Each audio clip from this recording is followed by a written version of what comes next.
చేయడానికి కొంచెం మైదా పిండి, అలాగే దీంట్లో జస్ట్ కొంచెం అంత పంచదార, మీరు కార్న్ఫ్లవర్ స్టార్చ్ కావాలంటే కొంచెం వేసుకోండి, ఎక్కువ అక్కర్లేదు. దీంట్లో బేకింగ్ పౌడర్ కూడా వేసుకుంటే మనకి బాగుంటుంది, ఎందుకంటే ఆ పైన ఉన్న కోటింగ్ చాలా సాఫ్ట్గా ఉండాలి, డెలికేట్గా ఉండాలి. సో దీంట్లో కొంచెం బేకింగ్ పౌడర్ వేసుకోండి. అలాగే మనకి యాలకుల పొడి మీరు ఇందులో కూడా వేసుకోవచ్చు, లేకపోతే తర్వాత మనం క్యారమెల్ చేసినప్పుడు కూడా వేసుకోవచ్చు. ఇందులో వేసుకున్నాం అనుకోండి మనకి ఆ కోటింగ్ పర్ఫెక్ట్గా వచ్చేస్తుంది. సో దీంట్లో కొన్ని యాలకులు తీసుకొని దంచేసుకుందాం. దంచి ఆ పొడి ఇందులో వేసుకుందాం.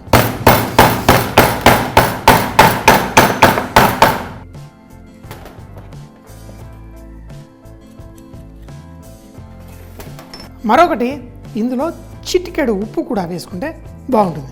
ఈ అరటిపళ్ళని మనం ఇందులో ఉంచి ఫ్రై చేసుకోవాలి. నూనె కూడా ఈ లోపల రెడీగా పెట్టేసుకోండి.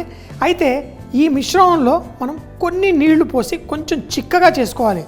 అట్లా అని చెప్పి మరీ పలసగా చేయకండి.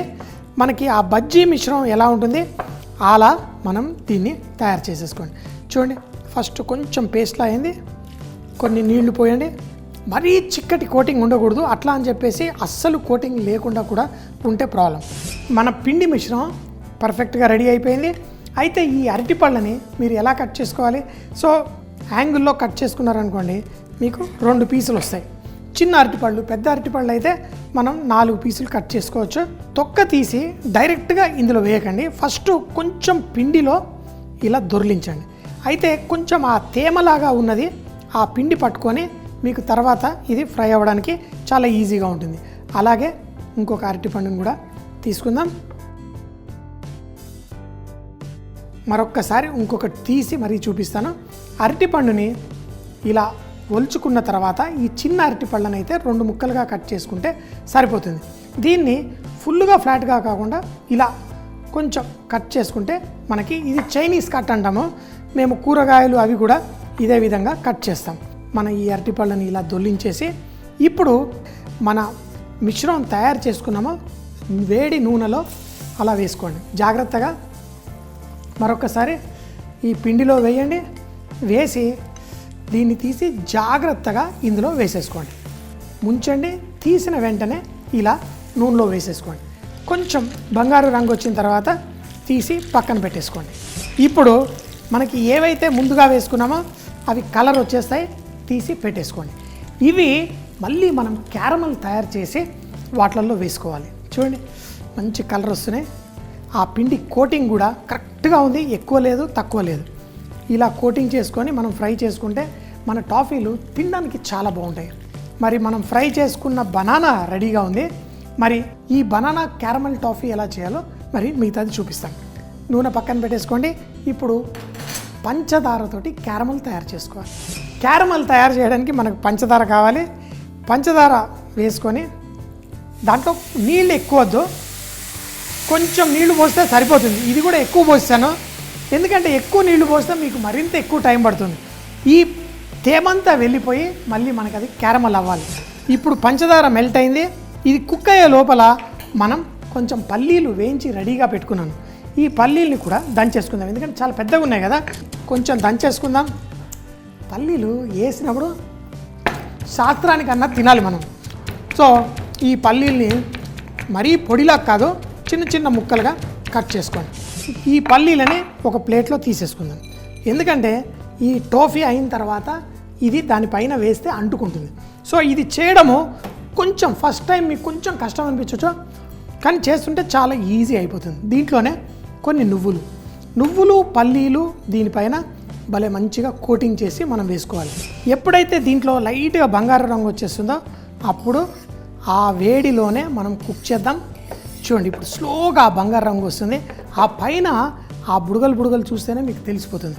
అయితే దీన్ని మరీ నల్లగా అవ్వనికూడదు, చూడడానికి ఆ మంచి బంగారు రంగు ఉండాలి. అది భలే ఫాస్ట్గా ఇట్టే అయిపోతుంది. స్లోగా ఎల్లో కలర్ వచ్చేస్తుంది. మన చిక్కీలకి ఎలా చేసుకుంటాం అలా తయారైంది.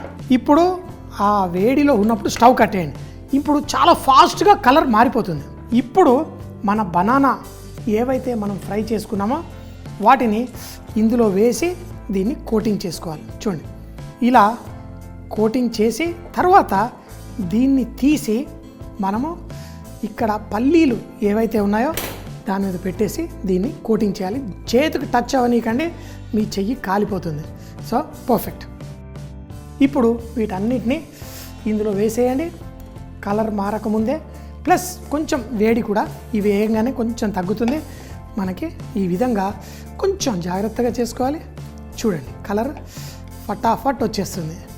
సో క్యారమల్ బనానా టాఫీలు ఈ వీటిని చక్కగా కోట్ అవ్వనివ్వాలి. కోట్ అయిన వెంటనే మన ఈ పల్లీలు ఏవైతే ఉన్నాయో దీని లోపలికి ఇలా వేయండి. మరో చేత్తో ఇలా ఇలా పక్కకి వేసేయండి. వేసేసి ఇవి తీసేయండి. వీటిని ఒక్కొక్క దాన్ని కొంచెం దూరంగా ఉంచండి. ఈ పల్లీలు ఏవైతే ఉన్నాయో వాటికి మరి కొంచెం వేయండి. పర్ఫెక్ట్. అయితే దీన్ని వడ్డించేటప్పుడు ఈ పంచదార పాకం ఏదైతే ఉందో దీంతో బంగారు తీగలు తయారు చేసి డెకరేషన్గా వేస్తారు. అది ఎలా చేస్తారో చూపిస్తాను. ఈ క్యారమల్ ఏదైతే మనకి ఇంకా కరిగి ఉందో అందులో ఫోర్క్ ఇలా తీసేసి దీన్ని ఇలా చేస్తారు. ఫస్ట్ మీకు ఏం కనబడదు, తర్వాత మీకు తెలుస్తుంది. ఇందులో తీగల్లాగా అది తయారవుతుంది.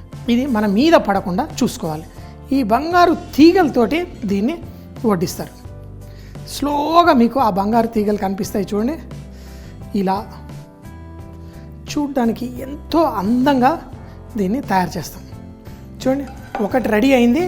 దాన్ని జాగ్రత్తగా ఇలా తీసేస్తాను. చూడండి ఇప్పుడు తీసిన తర్వాత మీకు ఈ బంగారు తీగల ఎలా కనిపిస్తుందో చూడండి. ఇది తింటుంటే భలే కరకరలాడుతూ ఉంటుంది. పక్కన వేసుకుందాం. మరొకటి తయారు చేసుకుందాం. సో ఇది మాకు కాలేజీల్లో నేర్పిస్తారనమాట, పంచదార మీద పట్టు. ఈ నేర్చుకున్నామనుకోండి మనకి పీస్ మిఠాయి ఇలాంటివన్నీ చేయడం కొంచెం సులభంగా ఉంటుంది. మన మైసూర్ పాక్లో కూడా ఆ పంచదార ఎలా ఉండాలనేది ఇలాంటివి చేసి మాకు నేర్పిస్తారు. ఇప్పుడు మళ్ళీ తీగలు రెడీ. మరి ఇప్పుడు దీన్ని భలే అందంగా ఐస్ క్రీమ్తో పాటు లేకపోతే ఇలా వడ్డించేసుకోవచ్చు. మనం చేసుకున్న ఈ టాఫీలు ఇప్పుడు కరకరలాడుతూ ఇలా 3 పెట్టేసి తర్వాత దీనిపైన ఐస్ క్రీమ్. దీన్ని ఐస్ క్రీమ్తో తింటే చాలా బాగుంటుంది ఐస్ క్రీము. అలాగే మనం చేసుకున్న ఈ నెట్లా తయారు చేసుకున్న దీన్ని అందంగా దీనిపైన ఇలా చూడండి. ఇది కేవలం అంటే పెద్ద హోటల్స్లలో మీకు చేస్తారు. బంగారు తీగల్లా ఎంతో అందంగా చక్కగా భలే బ్యూటిఫుల్గా తయారైపోయింది. ఏంటి ఇంకా ఆలస్యం, తినేద్దామా మరి? చూడండి ఈ బనానా టాఫీ కరకరలాడుతూ భలేగా ఉంటుంది. ఆ ఐస్ క్రీమ్ మన బనానా టాఫీ దానిపైన ఐస్ క్రీమ్ వేసుకొని ఒక్క రుచి కాదు, ఇందులో బోల్డ్ టెక్స్చర్స్. పైన ఆ వలలా ఉన్న ఆ బంగారు తీగలు ఇట్లా నోటికి తాకగానే మెల్ట్ అవుతాయి. తర్వాత ఇలా బయట తీసుకోగానే కరకరలాడుతూ మన క్యారమల్ టాఫీ, దానిపైన పల్లీలు నువ్వులు భలే టేస్ట్. మళ్ళీ లోపల మనకి సాఫ్ట్గా అరటిపండు వేడివేడిగా, అలాగే దానిపైన మళ్ళీ ice cream. Banana caramel toffee దీన్ని తయారు చేయడానికి ముందుగా బౌల్లో మైదా పిండి తీసుకొని దాంట్లో చిటికెడు పంచదార, కార్న్ ఫ్లవర్, బేకింగ్ పౌడర్ కూడా వేసి తర్వాత యాలకుల పొడి కూడా దంచి దాంట్లో వేసి చిటికెడు ఉప్పు కలుపుకొని తర్వాత తగినన్ని నీళ్లు పోసి బజ్జీ మిశ్రమంలా తయారు చేసుకుని అరటి పళ్ళని చూపించిన విధంగా కట్ చేసి ఆ పిండిలో ముంచి వేడి వేడి నూనెలో బంగారు రంగు వచ్చేంత వరకు ఫ్రై చేసి తీసి పక్కన పెట్టుకోండి. మరో పాన్ లో పంచదార, కొన్ని నీళ్లు పోసి క్యారమల్ స్టేజ్ వచ్చేంత వరకు కుక్ చేసుకోవాలి. ఇదే టైంలో మీరు కొంచెం వేయించిన పల్లీలను దంచి దాంట్లో నువ్వులు కూడా కలిపి మరో ప్లేట్ లో పెట్టుకోండి. మన క్యారమల్ రెడీ అయిన వెంటనే మనం ముందుగా పిండి మిశ్రమంతో ఫ్రై చేసిన అరటి పళ్ళని వీటిల్లో వేసి రోల్ చేసి వేడివేడిగా జాగ్రత్తగా తీసి దానిపైన పల్లీలు నువ్వులు కొంచెం రోల్ చేసి దీన్ని ఆ వేడివేడిగా ఉన్నప్పుడే దానిపైన ఒక ఐస్ క్రీము అలాగే మన గోల్డెన్ స్ట్రాండ్స్ తయారు చేసి దీన్ని వడ్డించుకుంటే చూడటానికి కళ్ళకి విందులో ఉంటుంది, తినడానికి కూడా చాలా బాగుంటుంది.